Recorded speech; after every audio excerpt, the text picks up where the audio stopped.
Hey, what's up? Back again. That first bass note hit me in the chest, and I was just like, there's no way that's 2/8. MB Enclosures has his own YouTube channel, and this guy is an animal when it comes to designing boxes.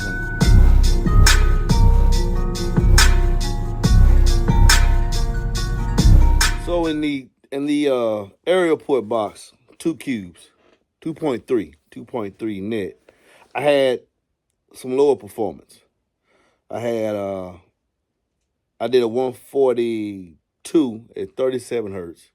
But what actually happened was when I turned the camera around so I could say something and hit it on the SSA meter, because you know it's recording the score and recording at the same time.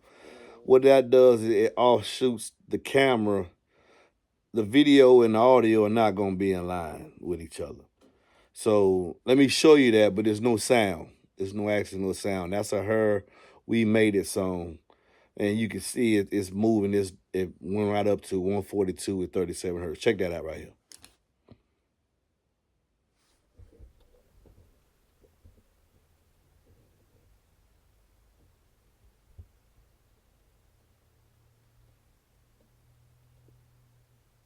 Okay, subsequent to that, in that same 2.3 box, I did a 140 at 35 hertz. And that was I would say that was the loudest that I was able to contain in that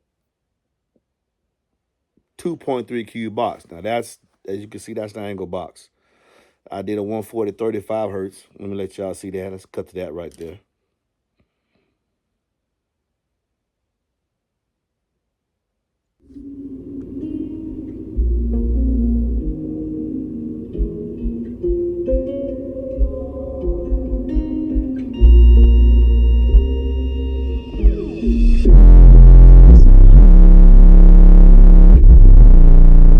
Okay, then this last video, I wanted to show you, we did a 139, 32 at 31 hertz.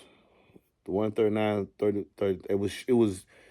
it went up as I started to apply power, but I wanted to show you it was holding that for a long time, 31 hertz. And I was like, that's great. And that's in the 2.3 cube box. Now, here, watch this so you can see that for yourself.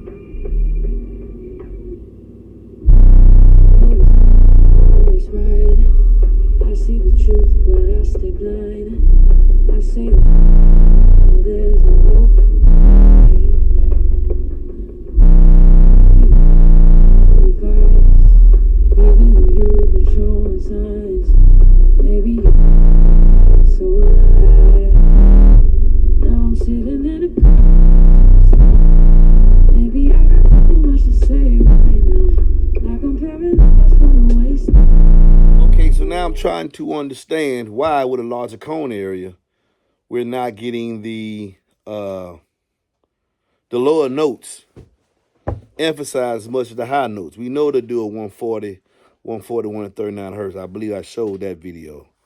But why is it MB? Why in this 2 cube box is not the 8s are playing lower? This is my understanding. This is I don't know if it's true or not. In 2 cubes, you normally put 1 12-inch membrane, 2 to 2.5 cubes. That box is 2.3. That's within that range. Normally, you have 1 12 in there. We now have 2 12s inside that same box volume. 2 12s with an SD of 79 each. So that means that we have 160 square inches moving in 2.3 cubes. That's a 15 moving in such a small box volume. The resonator. What's the resonator? The box volume in the port. The resonator is not commensurate with the membrane being moved, so that the low notes are there. As you heard the videos previously have shown it. But when you start to apply power, that longer, lower wavelength is not going to develop for the meter to hear it with any as easy as going to hear the shorter wave. And I think that has a lot to do with the resonator in the box. I really think that has a lot to do with the resonator in the box. It's not saying that the 12 can't play as low as the 8s. The 8s just have a smaller membrane.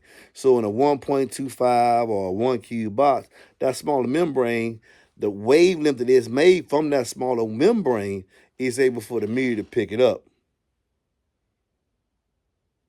Okay? Then with the larger membrane playing that same box volume. So here is cone area king. Cone area may be king, but it may not necessarily be for king when you're looking at sound quality, box volume, and cone area. That has a relation as well, as we can see from these tests. Now, the good thing is they doing all their scores on 1,000 watts. On 1,000 watts before rise. So I'm still stoked. The shallow drivers, 3-inch mountain depth, 1,000 watts, 140, 142s, below 40 in that small membrane. Sounds very, very great. But that's the understanding that I'm able to give y'all as to why these things are happening. The resonator, the Helmholtz resonator. What's resonating? It's like that video I showed y'all with the water bottle. If when you put water inside a bottle and you blow your mouth across the top of it, the less water in the bottle, the deeper the bass. The more water in the bottle, the higher the bass, the higher the sound it makes. Try it yourself. There's a video where I just depicted that, where you need to have volume in the box for depth of the bass, particularly in connection with the size and the membrane of the cone. All those things have to be factored in. He's giving you a 12-inch cone. He's giving you the ability to play in the 30s with a woofer that's 3 inches mountain depth in a very, very small box. And that's impactful. That's something to be said. That's why I love and stand behind the WavTech Audio thinPRO being the best thin driver out there on the market today. So that's just my take on it. Y'all be blessed, man. Read what y'all say in the comments and see if y'all come to the same conclusion that I'm going to. Don't pay attention to naysayers and man, because I don't see nobody else taking shallows, doing 140s, 142s, nowhere in the 30s. I didn't comb the internet. I don't see them. And I'm challenging anybody, welcome anybody. Let's do it. Hey, let's do it. Let's put them out there. Let's see. Until then, it's the thinPRO 12 from WavTech that's going to be able to enable you to be able to play low